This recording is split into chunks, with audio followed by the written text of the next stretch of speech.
La difficulté et peut-être le choc qu'on voit à l'heure actuelle en Arménie découle du fait qu'il y a effectivement eu un renversement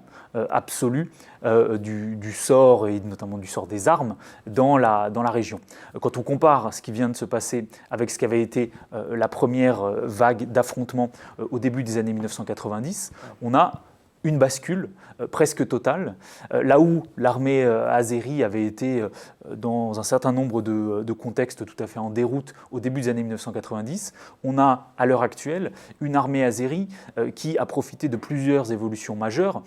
pour n'en citer que deux qui peuvent être observées très directement. Premièrement, le décalage démographique croissant entre l'Azerbaïdjan et l'Arménie. Vous avez désormais un Azerbaïdjan d'à peu près 10 millions d'habitants contre une Arménie de 3 millions d'habitants approximativement, avec des tendances qui se croisent et qui divergent. Et puis de l'autre côté, les capacités